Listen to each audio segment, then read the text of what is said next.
Auguste Deter, the first case of Alzheimer's disease.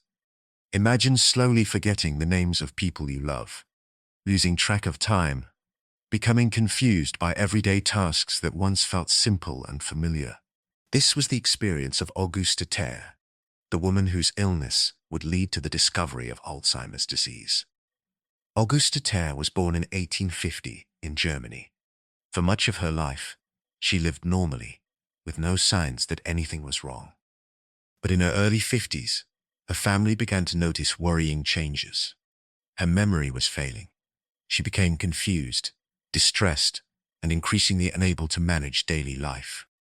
In 1901, at the age of 51, Auguste was admitted to a psychiatric hospital in Frankfurt.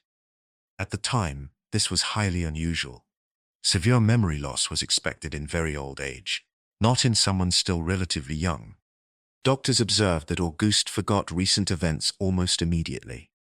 She struggled to recognize familiar people and became confused about where she was and what day it was. Her speech became fragmented, and her emotions could change suddenly. When asked simple questions about herself or her surroundings, she sometimes replied with the haunting words, "I have lost myself." No one fully understood what was happening to her. Her case caught the attention of a doctor named Alois Alzheimer. Unlike many physicians of his time, Alzheimer believed that mental illness might have a biological cause in the brain, rather than being purely emotional or psychological. He carefully documented Auguste's behavior, her memory loss, and her gradual decline. Over the next few years, Auguste's condition worsened.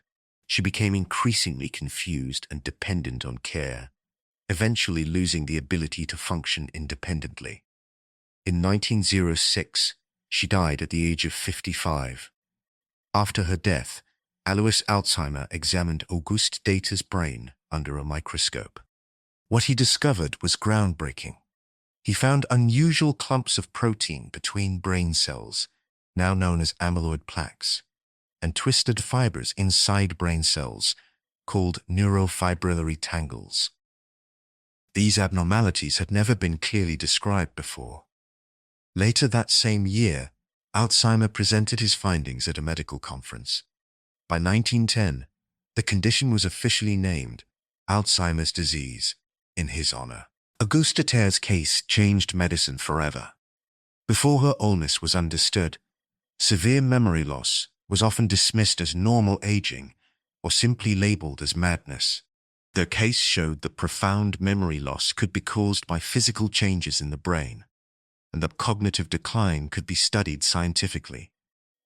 This marked the beginning of modern research into dementia and neurodegenerative disease. Today, Alzheimer's disease is understood as a progressive neurological disorder that affects memory, thinking, language, and behavior.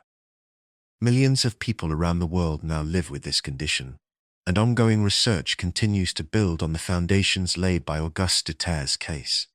At its heart, Auguste Deter's story reminds us that behind every scientific discovery is a real human life.